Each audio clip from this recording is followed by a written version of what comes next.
नमामि धन्वन्तरिमादिदेवम् सुरासुरैर्वन्दितपादपद्मम् लोके जरारुभयमृत्युनाशनं दातारमीशं विविधौषधीनां शङ्खं चक्रं जलौकां दधतं मृतघटं चारुदोर्भिश्चतुर्भिः सूक्ष्मस्वच्छातिहृद्यम् शुकपरिविलसन् मौलिमम्भोजनेत्रम् कालाम्भोदोज्ज्वलाङ्गम् कटितटविलसच्चारुपीताम्बराढ्यम् वन्दे धन्वन्तरीतं निखिलगदवन् प्रौढदावाग्निलीलम् प्रौढदावाग्निलीलम् प्रौढदावाग्निलीलम्।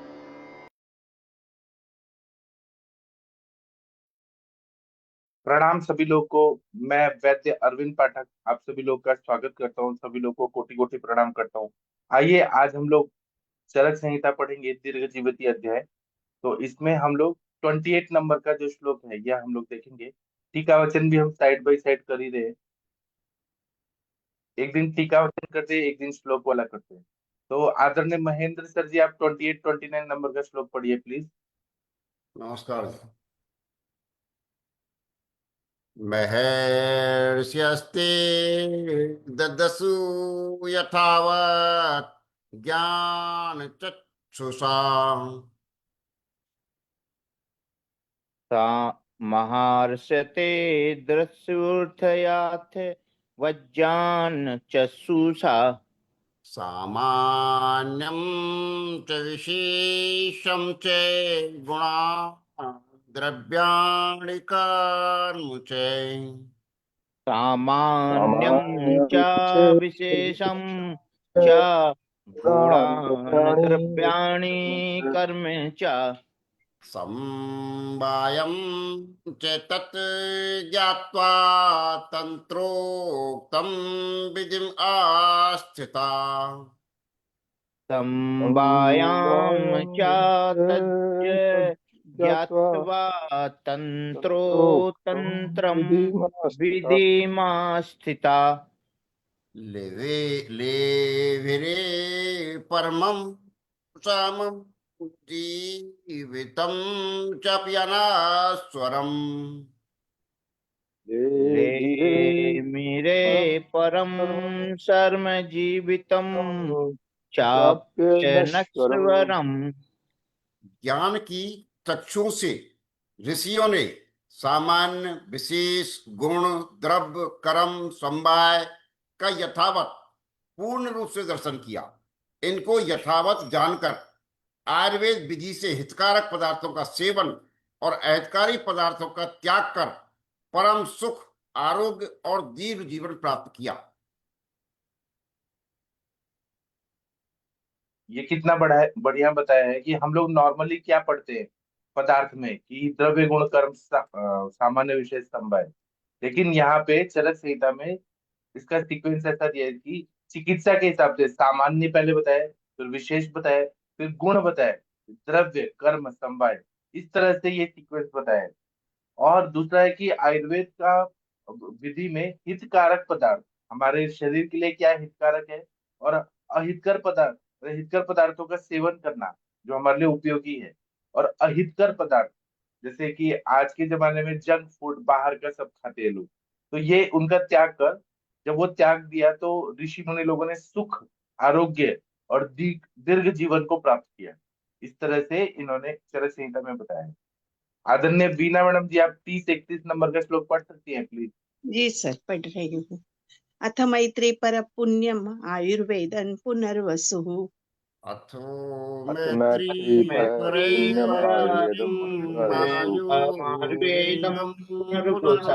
वसु शिष्येभ्यो दत्तवान् षड्भ्यः सर्वभूतानुकम्पया ऋषिभ्यो तेभ्यो दत्त्वान् दत्तवान् षडभ्ये सर्वभूतानुकम्पया सर्वभूतानुकम्पया अग्निवेशश्च भेडश्च जतुकर्णः अग्निवेशश्च अग्निवेशश्च भेदश्च भेदश्च तत्तुकर्णपराशर जतुकर्णे पराशरे हारीतः क्षारपाणिश्च जगृहुस्तन्मुने वचः आरीते आदिते क्षारपाणश्च क्षारपाणिश्च जगृहस्तन्मुनिर्वचे तत्पश्चात सब प्राणियों में मैत्री बुद्धि रखने वाले पुनर्वसु आत्रेय ने सब प्राणियों पर दया का अनुभव करके इस पवित्र आयुर्वेद का 6 शिष्यों को उपदेश किया।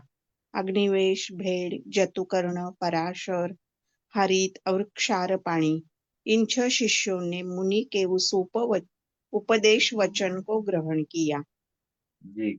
तो सभी प्राणियों में मैत्री बुद्धि रखने वाले मतलब फ्रेंडशिप जैसा और सभी पे करुणा रखने वाले पुनर्वसु आत्रेय जी थे, जो परंपरागत आ रहे थे, क्योंकि भरद्वाज मुनि ने पहले इंद्र जी से सीखा, इंद्र से सीख के वो परंपरागत आ रहे थे, तो पुनर्वसु आत्रेय तक वो नॉलेज आया। उन्होंने सब प्राणियों में दया का अनुभव करके, और वो लोग आप्त लोग थे, रज और तम से निर्मुक्त थे, तो उन्होंने 6 शिष्यों को उपदेशित किया, और ये आत्रेय संप्रदाय के लोग हैं। तो इसमें अग्निवेश, भेल, जतुकर्ण, पाराशर, हारित और शार्पणी, ये 6 शिष्यों को उन्होंने उपदेश दिया, और उनके 6 शिष्यों ने उपदेश वचन को ग्रहण किया। चलिए 32, 33, 34, 35, 36 ये कौन पढ़ना चाहेगा? आप लोग सब श्रेष्ठ चिकित्सक लोग हैं, कृपया आप लोग भी पढ़िए। सविता पेठे मैडम जी, आप पढ़ेंगी प्लीज। प्रणाम सर, पढ़ती हूँ। हाँ मैम जी। तंत्रस्य से करता है ना वो, वहीं से कि बुद्धेर विशेष। हाँ ये पढ़िए। बुद्धेर विशेषः तत्र सिन्नोपदेशान्तरस्मुनेः तंत्रस्य कर्ता प्रथमम् अग्निवेशो यथोऽभवत्। तंत्रस्य बुद्धेः विशेषता विशेषे तत्र उपदेशान्तरं उपदेशान्तरं तत्रस्य मुने कर्ता प्रथमग्निवेशो यथोऽभवत् तन्त्रस्य कर्ता कर्ता प्रथमम् प्रथमग्निवेशो अग्निवेशो यतो यथोऽभवत् भवत। अथ भेडादयश्चक्रू स्वं स्वं तन्त्रं कृतानि च। अथ अथ वेदादयश्चक्रुः भेडादयश्चक्रुः स्वं वेदादयचक्षु स्वं तन्त्रं स्वं कृतानि च। तन्त्रं तन्त्रं कृतानि कृतानि च च सुरात्रेयं सर्षि संघं सुमेधसः। श्रावयामासुरात्रेयं श्रावयामासुरात्रेयं सर्षि संघं सर्षि सुमेधसः। सर्षीसङ्गं सङ्गं सुमेधसः मेधस सुमेधस। श्रुत्वा सूत्रणार्थानां ऋषयः पुण्यकर्मणाम्।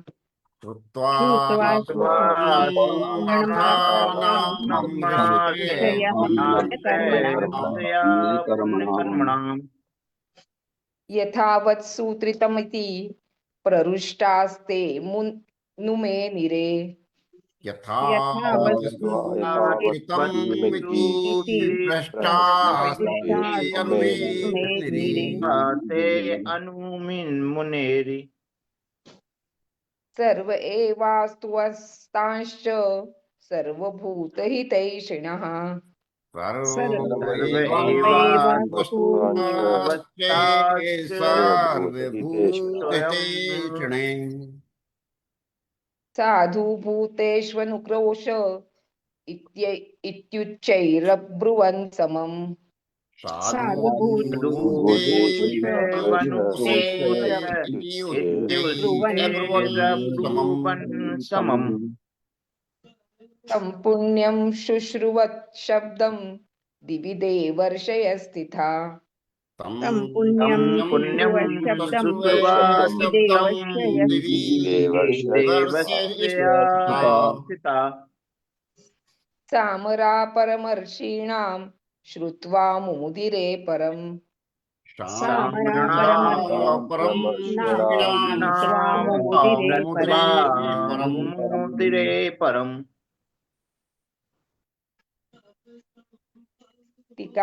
टीका भी पढ़नी है। हमने ये अभी पहले पढ़िए 40 तक। अच्छा। अहोस्ताद्विति घोषश्च लोकान् स्त्रीन्नवदनादयत्।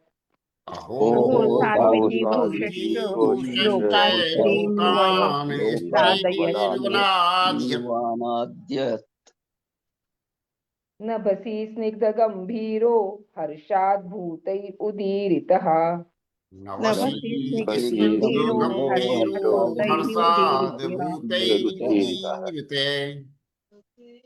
शिवो वायुर्वयौ सर्वा भाभिरुन्मिलिता दिशः। शिवो वायुर्वै सर्वा भाभिर्मिलिता दिशे। निपेतु सजलाश्चैव दिव्या कुसुमसृष्टयः। निपेतु ला दिव्या कुसुमवृष्टयः। दिव्या कुसुमवृष्टया स्थाग्निवेश प्रमुखान् विविशुर्ज्ञानदेवताः।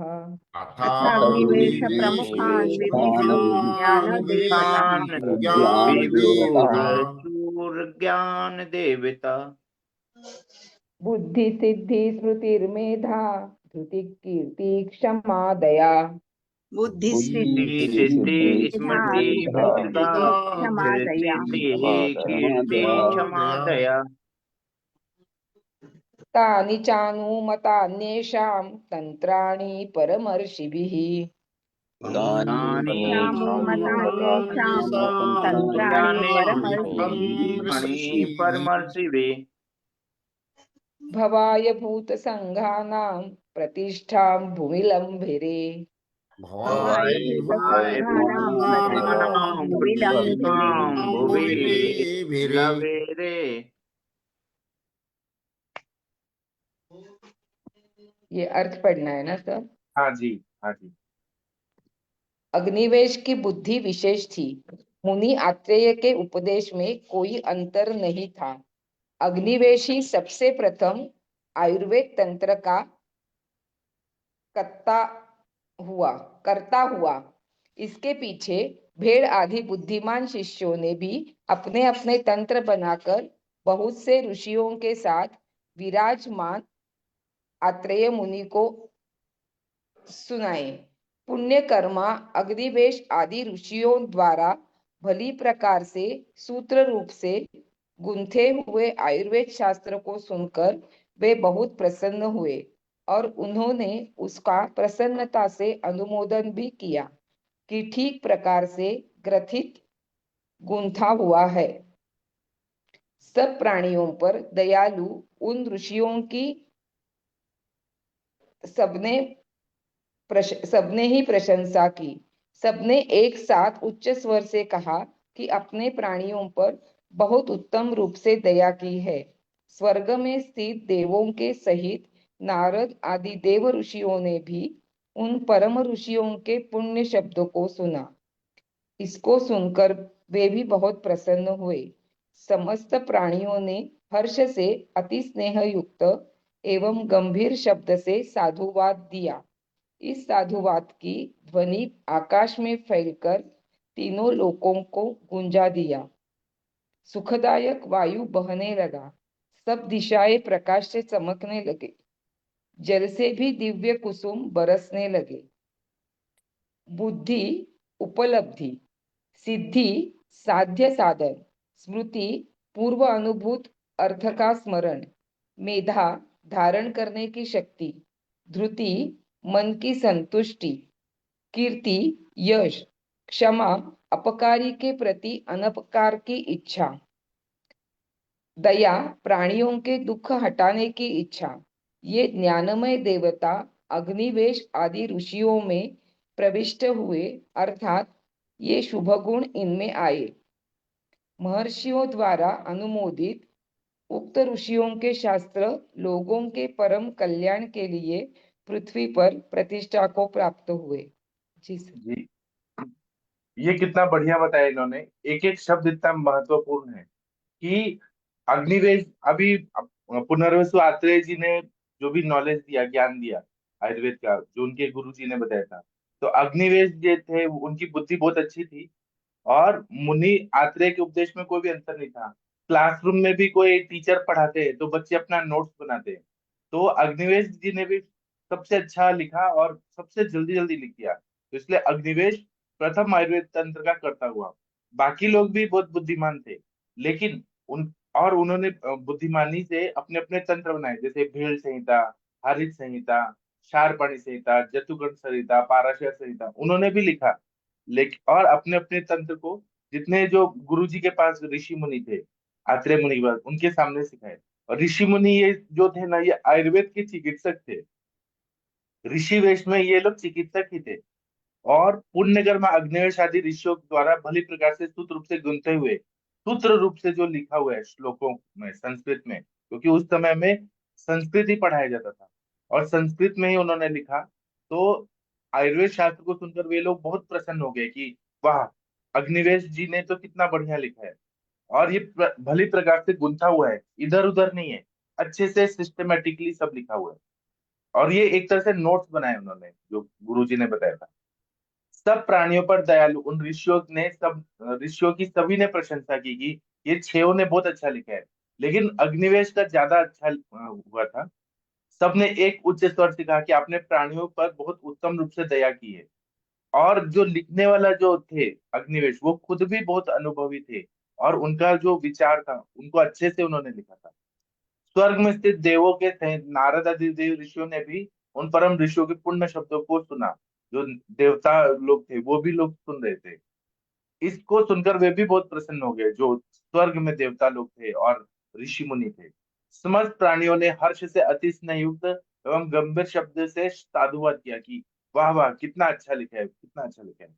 इस साधुवाद की ध्वनि आकाश में फैलकर तीनों लोगों को गुंजा दिया। तीनों लोग मतलब स्वर्ग लोक, मृत्यु लोक और पाताल लोक, सभी जगह, मतलब जो हमारे दैत्य लोग थे वहां तक आवाज गई कि इतना बढ़िया है। दैत्य और रावण भी तो दैत्य थे, लेकिन वो कितने बड़े चिकित्सक थे। तो सभी लोकों में वो गुंजा दिया कि कितना बढ़िया आयुर्वेद लिखा है। सुखदायक वायु बहने लगी, सब दिशाएं प्रसन्न प्रकाश से चमकने लगी। मतलब आयुर्वेद इतना पवित्र शास्त्र है कि सभी लोग खुश हो गए, तो सभी देवताओं के प्रभाव से सब जगह सुखपूर्वक दिव्य कुसुम बरसने लगे, दिशाएं प्रकाशमान हो गई, सुखदायक वायु बहने लगा।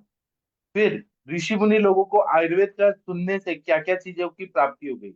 एक तो बुद्धि की प्राप्ति हुई, सिद्धि मतलब साध्य साधन, स्मृति की प्राप्ति हुई, मेधा धारण करने की शक्ति, धृति मन की संतुष्टि, कीर्ति यश, क्षमा, अपकारी के भी अनपकार की इच्छा। मतलब किसी ने हमको नुकसान किया है, लेकिन जैसे कोई दुश्मन है, कोई हमको गालियां दे रहा है, कोई हमको नुकसान कर रहा है, उसके लिए भी अच्छा करना है। कोई राक्षस हमारा बुरा कर रहा है, लेकिन वो अगर जख्मी है तो उसका भी हमें इलाज करना है। इस तरह की सब शुभ गुण आ गए। और दया मतलब प्राणियों के दुख को हटाने की इच्छा। और जो हम बोलते हैं ना कि हिंदू धर्म बहुत टॉलरेंट है, हम किसी किसी का हम बुरा नहीं करते हैं। कोई हमारा बुरा करता है तब भी हम उसका अच्छा ही करते हैं।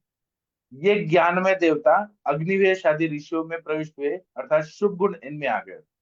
महर्षियों द्वारा अनुमोदित उन ऋषियों के शास्त्र लोगों के परम कल्याण के लिए पृथ्वी पर प्रतिष्ठा को प्राप्त हुए।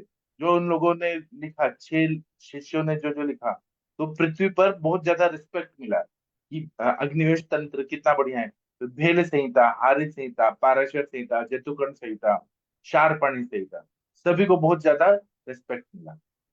अब हम ये आगे का पढ़ते हैं। 41 नंबर का श्लोक कौन पढ़ना चाहेगा? प्लीज पढ़िए हिता हितम। ये तो हमें फर्स्ट ईयर में सिखाया जाता है। प्रदीप सर जी आप पढ़ेंगे प्लीज सर। जी सर। हाँ सर। हिता हितम सुखम दुखम आयुस्तस्य हिता हितम। बोलिए सब लोग। हिताहितं सुखं हिताहितं हिताहितं मानं च तच्च यत्रोक्तम् आयुर्वेद स उच्यते। मानं च मानं च तत्रोक्तम् यत्रोक्तम् आयुर्वेदे आयुर्वेदे स उच्यते। उच्यते। हाँ ये पढ़ दीजिए प्लीज। हित अहित सुख और दुख यह 4 प्रकार की आयु है। इस आयु का हित अहित पथ्यापथ्य और इस आयु का मान प्रमाण परिमाण यह सब जिस शास्त्र में कहा है तथा आयु का लक्षण जिसमें हो उसे आयुर्वेद कहते हैं। हित आयु, अहित आयु, सुखी आयु, दुखी आयु 4 प्रकार की आयु है। हाँ, तो हित आयु, अहित आयु मतलब शरीर के लिए फायदेमंद, और अहित आयु मतलब शरीर को नुकसान कर रही है और हमेशा दुख भर रही है, अहितकर है आयु। सुख की आयु और दुख की आयु, ये 4 प्रकार की आयु है। और इस आयु का हित अहित हमें जानना चाहिए कि हित क्या है, शरीर के लिए क्या लाभदायक है। अगर आहार निद्रा ब्रह्मचर्य बताए वो हितकर है, अच्छा खाना, और फिर जो अन्न को सेवन करने का विधि है, दिनचर्या है, ऋतुचर्या है, वो हितकारी है, शरीर को स्वस्थ रखता है। पंचकर्म करना, फिर व्याधि हो गया तो शमन चिकित्सा लेना, ये हितकारी है। और अहितकारी क्या है कि कभी भी जागना, कभी भी सोना, कभी भी कुछ भी खाना, उल्टा पुल्टा अध्यशन करना, विरुद्धासन करना, विषमासन करना, जो हमें पसंद आए उल्टा पुल्टा सब करना, वो अहितकर है। पथ्य अपथ्य, पथ्य मतलब जो शरीर को स्वस्थ रखने के लिए खान पान, आहार, औषध, ये सब के लिए जो पथ्य कर है शरीर के लिए। और अपथ्य मतलब उल्टा पुल्टा करना। और इस आयु का मान परिमाण कि कलयुग में 120 साल 5 दिन आयु बताइए, ऐसा चक्रपाणी जी ने कहा है। तो और जो लोग जल्दी जल्दी मर रहे हैं, हार्ट अटैक से मर रहे हैं, 30 35 40 में ही मर रहे हैं, तो ये शास्त्रों में कहा है। तो ये सब चीजें कहाँ बताए, आयु का लक्षण जिसमें, वो जो वेद है उसको आयुर्वेद कहते हैं। आयु का वेद, आयुषो वेद आयुर्वेद। हित आयु, अहित आयु, सुख आयु और दुख आयु। दुख आयु मतलब लोग बीमार रहते हैं, हॉस्पिटल के चक्कर काटते रहते हैं, डायबिटीज हो जाता है, बीपी हो जाता है, कभी भी सोते हैं कभी भी उठते हैं, तो वो दुखी आयु रहता है। सब कुछ होके भी उनको दुख रहता है, शारीरिक मानसिक, इंद्रियों का दुख, मानसिक दुख, तो वो दुखायु है।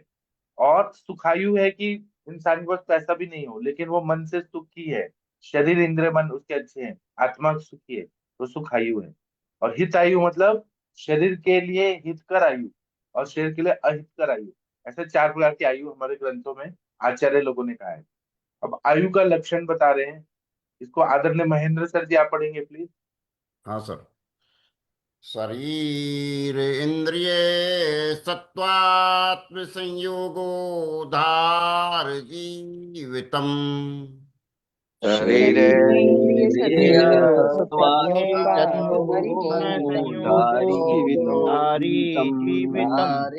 जीवितम् नित्यगाश्च अनुबन्धश्च पर्याय आयु उच्यते। नित्यकश्चानुबन्धश्च अनुबन्धश्च पर्यायरायुच्यते। शरीर पंच महाभूतों से बना, आत्मा का अधिष्ठान, इंद्रिय भौतिक इंद्रियां, सत्व यानी मन, आत्मा दृष्टा, भोक्ता जीव और ईश्वर, इनके संयोग का नाम आयु है। आयु निरंतर चलने वाला होने से आयु कहता है। एति गच्छति इति आयु। आयु अर्थात जीवन के पर्यायवाची शब्द। धारी यानी शरीर को धारण करता है, जीवित प्राणों को धारण करता है, नित्यग निरंतर चलता है, अनुबंध प्राणों के साथ संबंधित है, और चेतना अनुवृत्ति इन पर्यायों से बतलाया जाता है। जी, कितना बढ़िया ये चीज है कि शरीर पंच महाभूतों से बना है। आकाश महाभूत, वायु महाभूत, जल महाभूत, तेज महाभूत, जल महाभूत, पृथ्वी महाभूत, इन 5 चीजों से बना है। आत्मा का अधिष्ठान शरीर है। फिर भौतिक इंद्रिया जो है, पंच ज्ञानेन्द्रिया, पंच कर्मेंद्रिया और उभयात्मक मन। और यहाँ पे मन को भी वो बोला है, तो पंच ज्ञानेन्द्रिया, पंच कर्मेंद्रिया, इनको हम इंद्रिया बोलेंगे, और एक मन और आत्मा। शरीर शरीरेंद्र तत्व आत्मा संयोगोधारी जीवितम। और भोक्ता जीव और ईश्वर, मैं हमारे शरीर में ईश्वर भी है, जीवात्मा भी है, परमात्मा भी है, भोगने वाला भोक्ता भी है, आत्मा जो दृष्टा है वो भी है, मन भी है, इंद्रिया भी है, आत्मा का अधिष्ठान पंच महाभूत भी है। ये सब का जो संयोग होता है उसको आयु कहते हैं। जब अरिष्ट सूचक लक्षण आते हैं तो ये संयोग जो है वो टूटने लगता है। जब टूटने लगता है तो मृत्यु के पहले के सारे लक्षण दिखने लगते हैं शरीर में। और आयु जो है निरंतर चलने वाला आयु है। आज से 2 साल पहले हम अलग थे, उसके पहले हम अलग थे, ये कंटिन्यूटी में चल रहा है आयु, इसलिए इसको आयु कहते हैं। एति गच्छति इति आयु। ये हमेशा कंटिन्यूटी में चलते रह रहे हैं, इसलिए इसको आयु कहते हैं। आयु अर्थात जीवन के पर्यायवाची शब्द है। फिर इसके सिनोनिम्स क्या है कि धारी, शरीर को धारण करता है, मतलब वो आयु है। जीवित प्राणों को धारण करता है। नित्यक मतलब निरंतर चलता रहता है। और अनुबंध, प्राणों के साथ संबंधित है, अनुबंध है। चेतनानुवृत्ति, चेतना, अगर कोई जीवित है तो उसमें चेतना है। किसी का प्राण निकल गया तो उसमें चेतना नहीं है, वो डेड बॉडी है। इन पर्यायों से आयु ऐसा कहा जाता है। आयु मतलब लाइफ। तो ये आयुर्वेद लाइफ का साइंस है। चलिए, आदरणीय बीना मैडम जी, आप पढ़ेंगे प्लीज। सस्ता आयुषा पढ़ रही हूँ सर। जी।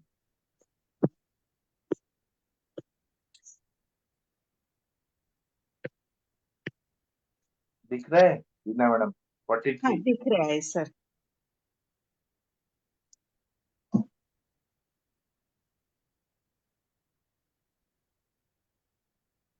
तस्यायुषः पुण्यतमो वेदो वेदविदां मतः।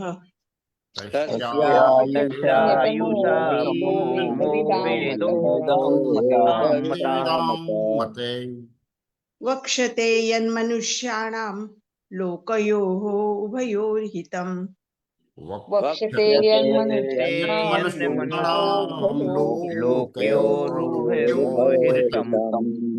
यह आयुर्वेद सबसे अधिक श्रेष्ठ पुण्यजनक है, क्योंकि अन्य ज्ञान पारलौकिक पारलौकिक हित को ही बताते हैं। यह आयुर्वेद इहलोक और परलोक हितों को कहता है, ऐसा ज्ञानियों का मत है। जी, तो ये आयुर्वेद है ना, सभी शास्त्रों में सबसे ज्यादा पुण्यजनक है। क्योंकि बाकी जो धर्म शास्त्र है वो पारलौकिक, मतलब मरने के बाद स्वर्ग की प्राप्ति होगी, वहां पुण्य मिलेगा, वहां आप दान करेंगे तो वहां पे ये मिलेगा, ये सब बताते हैं। लेकिन आयुर्वेद जो है एकमेव ऐसा शास्त्र है जो इस लोक में भी क्या हितकर है, क्या अहितकर है, और परलोक में भी क्या फायदा होता है, धर्म अर्थ काम मोक्ष। तो मोक्ष का भी बारे में आयुर्वेद बताता है, ऐसा ज्ञानियों का मत है। तो ये सबसे श्रेष्ठ और पुण्य देने वाला आयुर्वेद है। जो हमारे चार वेद है वो तो केवल वहां पारलौकिक चीजें बताते हैं, लेकिन आयुर्वेद है वो इस लोक का भी और परलोक का दोनों का बताता है, हित का भी चीजें बताता है। चलिए, ये एक श्लोक और पढ़ लेते हैं। 44 45 सविता मैडम आप पढ़ दीजिए प्लीज। जी पढ़ती हूँ सर। सर्वदा सर्वभावानां सामान्यं वृद्धि कारणम्। सर्वदा सर्वभावानां वृद्धि कारणम्। सामान्यं कारणम्। रासहेतु विशेषश्च प्रवृत्ति उभयस्यसु। रासहेतुविशेषस्य प्रवृत्ति उभयस्यसु। हेतु सामान्यमेकत्वकरं विशेषस्तु पृथकत्वकृत्। सामान्यम् एकत्वकरं विशेषस्तु तुल्यार्थथा हि सामान्यं विशेषस्तु विपर्ययः। सामान्यं विशेषस्तु विपर्ययः। सब पदार्थों का सब कालों में सामान्य समान गुण आदि धर्म ही वृद्धि का कारण होता है, और विशेष अर्थात विभेद या विपरीत होना ही ह्रास का कारण होता है।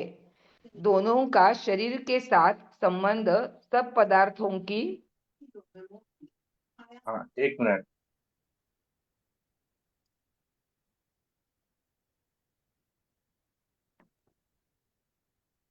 सब पदार्थों की वृद्धि और ह्रास का कारण है।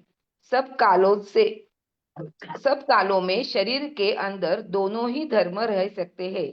इसलिए शरीर में वृद्धि और क्षय, शरीर का बनना मेटाबॉलिज्म और शरीर का टूटना कैटाबॉलिज्म, दोनों क्रियाएं हर समय होती रहती है। एकत्व बतलाने वाला धर्म सामान्य है और पृथक भाव बतलाने वाला धर्म विशेष है, क्योंकि समान धर्म का होना यह सामान्य है और इससे विपरीत होना विशेष है। जी सर। हाँ, तो ये सामान्य और विशेष सिद्धांत है, बहुत ही इंपॉर्टेंट है, हमारे आयुर्वेद का बेस है। कि सभी कालों में सामान्य जो होता है वह वृद्धि का कारण होता है। सामान्य से सामान्य की वृद्धि होती है। द्रव्य गुण कर्म सामान्य, द्रव्य सामान्य, गुण सामान्य, कर्म सामान्य। इस पर हम कल टीका पढ़ेंगे। और विशेष जो होता है विभेद, वो विपरीत होना ही ह्रास का कारण होता है।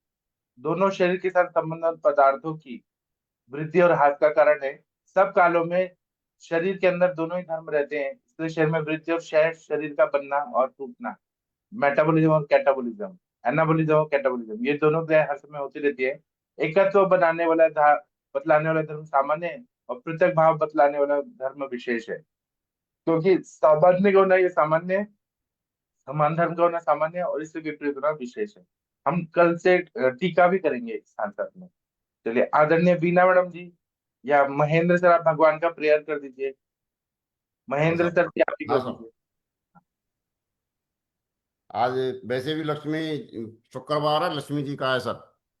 जी। आदि लक्ष्मी नमस्ते अस्तु पर ब्रह्म स्वरूपिणी, यशो देहि धनं देहि सर्व कामाश्च देहि मे, संतान लक्ष्मी नमस्ते अस्तु पुत्र पौत्र प्रदायिनी, पुत्रां देहि धनं देहि सर्व कामाश्च देहि मे, विद्या लक्ष्मी नमस्ते अस्तु ब्रह्म विद्या स्वरूपिणी, विद्यां देहि कलां देहि सर्व कामाश्च देहि मे, धन लक्ष्मी नमस्ते अस्तु सर्व दारिद्र्य नाशिनी, धनं देहि श्रियं देहि सर्व कामाश्च देहि मे, धान्य लक्ष्मी नमस्ते अस्तु सर्वाभरण भूषिते, धान्यं देहि धनं देहि सर्व कामाश्च देहि मे, मेधा लक्ष्मी नमस्ते अस्तु कले कल्मषनाशिनी, प्रज्ञां देहि श्रियं देहि सर्व कामाश्च देहि मे, गजो लक्ष्मी नमस्ते अस्तु सार्वदेव स्वरूपिणी, अश्वांश गोकुलम देहि सर्व कामाश्च देहि मे, वीर लक्ष्मी नमस्ते अस्तु पराशक्ति स्वरूपिणी, वीर्यं देहि बलं देहि सर्व कामाश्च देहि मे, जय लक्ष्मी नमस्ते अस्तु सर्व कार्ये जय प्रदे, जयं देहि शुभं देहि सर्व कामाश्च देहि मे, भाग्य लक्ष्मी नमस्ते अस्तु सौमांगल्य विवर्धिनी, भाग्यं देहि श्रियं देहि सर्व कामाश्च देहि मे, कीर्ति लक्ष्मी नमस्ते अस्तु विष्णु भक्तस्थल स्थिते, कीर्ति देहि श्रियं देहि सर्व कामाश्च देहि मे, आरोग्य लक्ष्मी नमस्ते अस्तु सर्व रोग निवारणी, आयु देहि श्रियं देहि सर्व कामाश्च देहि मे, सिद्ध लक्ष्मी नमस्ते अस्तु सर्व सिद्ध प्रदायिनी, सिद्धि देहि श्रियं देहि सर्व कामाश्च देहि मे, सौंदर्य लक्ष्मी नमस्ते अस्तु सर्व अलंकार शोभिते, रूपम देहि श्रियं देहि सर्व कामाश्च देहि मे, साम्राज्य लक्ष्मी नमस्ते अस्तु भुक्ति मुक्ति प्रदायिनी, मोक्षम देहि श्रियं देहि सर्व कामाश्च देहि मे, मंगले मंगलाधारे मांगल्ये मंगलप्रदे, मंगलार्थम मंगलेशी मांगल्यम देहि मे सदा, सर्व मंगल मांगल्ये शिवे सर्वार्थ साधके, शरण्ये त्र्यंबके देवी नारायणे नमस्तुते। सभी का बहुत बहुत धन्यवाद। माँ लक्ष्मी की कृपा सभी पर बनी रहे। थैंक यू सर, प्रणाम सभी लोग को, धन्यवाद। आज हम फिर शाम को 7 बजे और रात को 9 बजे मिलेंगे। आप लोग का दिन शुभ हो, ऐसी शुभकामनाएं। थैंक यू, प्रणाम सभी लोग को।